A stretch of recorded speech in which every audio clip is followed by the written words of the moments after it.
Hi everyone, welcome to Bonnie Carolee Makes Cards. I have a set of Christmas tags in non-traditional colors featuring lots of products by Simon Says Stamp. The newest product is a DIEcember release, Etched Magnolia Blossom, and it is gorgeous. These tags are large, measuring 3.5 inches by 6.25 inches. They were die cut from Bristol Smooth cardstock using an older die by Tim Holtz called Tag and Book Plates. I actually die cut them for last Christmas but never got around to using them, so that was one step that was already done for me. My ink blending is being done with Simon Says Stamp's Positively Saturated Ink set. I'm working with the first set that was released during Stamptember. This set includes 5 color families with a dark, medium, and light tone for each one for a total of 15 ink pads. For this tag, I'm working in the blue tones, Ocean, Surf, and Seafoam, and I'm using a blending brush by Simon Says Stamp.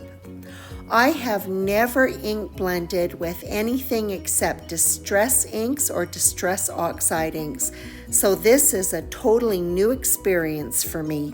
As I worked between the colors, I would just tap off the brush onto some paper towel before I went on to the next color. This seemed to work well. So what I discovered with working with this ink is you're not going to achieve a smooth blend right away like you do with the Distress inks or the Distress Oxides.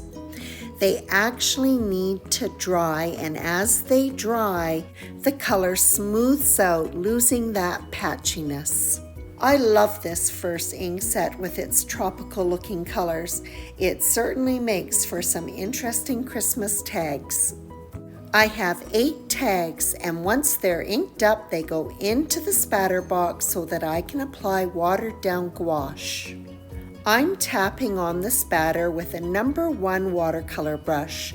The smaller the brush, the finer the spatter. The tags are set aside to dry while I work on all of the die cutting. And that is pretty straightforward considering everything is being die cut from Neenah Classic Crest 110 pound cardstock.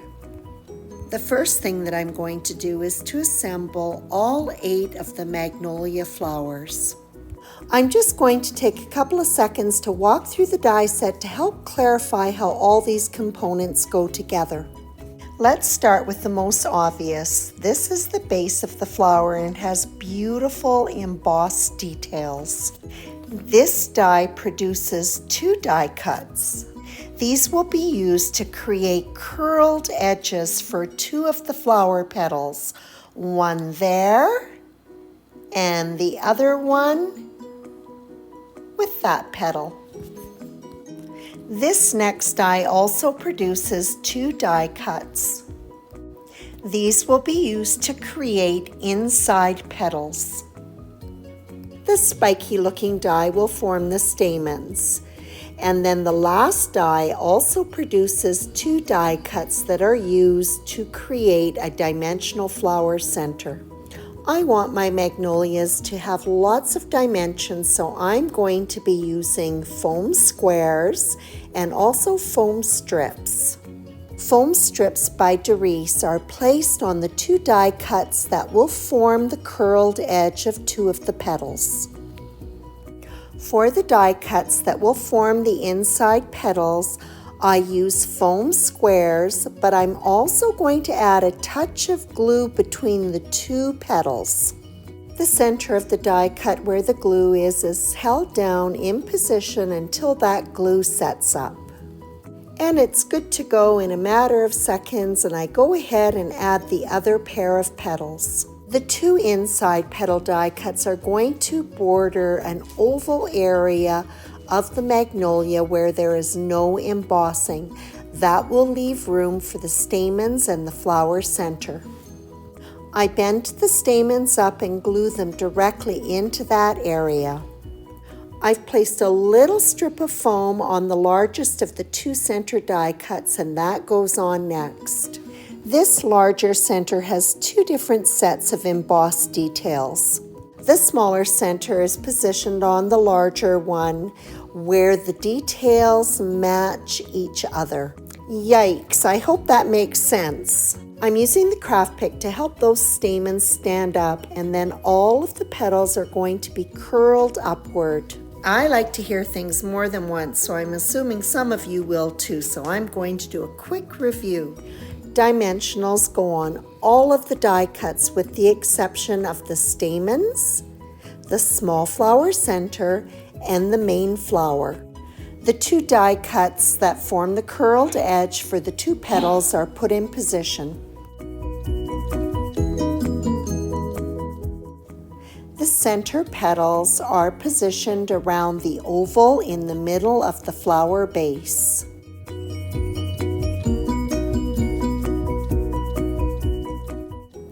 The stamens are bent upward and it is adhered to the oval center. The larger of the flower centers is adhered to the middle of the stamens. Detail on the small flower center is matched to the larger one and mounted on top. The stamens are stood up and the petals are shaped. Simon Says Stamp's Unicorn Dust Glitter is going to add some shine to the edges of all the flower petals. I'm also going to be adding it to the ETCHED Delicate Frond die cuts. When applying the glue to the petal's edge, I don't want it raised, so I use my finger to flatten it out before I apply the glitter. I quite liked the added texture of the raised glue on the leaves. Thank goodness, no more sticky fingers full of glitter. Let's be honest, if you have a glitter bottle even open, it gets everywhere. The little hand vac that I keep in my craft room is designated primarily for glitter. It really hasn't had a workout lately, but it will get one after this project. After the glue has dried, I do take everything that I've glittered over my garbage can and give it a good couple of taps to knock anything loose off. And when all is said and done, the touches of glitter on the leaves and the flowers are just gorgeous. I'm using Simon Says Stamp's Slimline Christmas for my sentiments. This die produces an outline and the center cut letters. I'm keeping both the outline and the letter intact as I apply Tombow glue. I'm going to let the glue dry.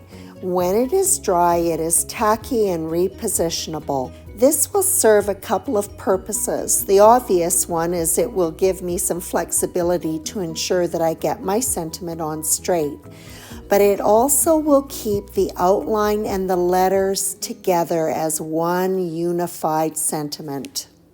I would do it this way even if my outline and letters were two different colors or multiple colors.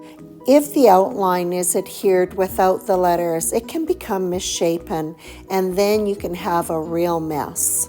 And sadly, that is the voice of experience. I have completely ruined a project and I won't do that twice. I give the Tombow glue about 15 minutes to dry and then I'm ready to start assembling my tags. The sentiment is going to be adhered first and it's going to be on the side of the tag. The word is broken down into two parts. The CH is separate from the rest of the word. I like to start at the bottom of the tag, attaching the section of the word with the most letters first. Sometimes a letter or two can come out of alignment and I use my craft pick just to position them correctly in the outline.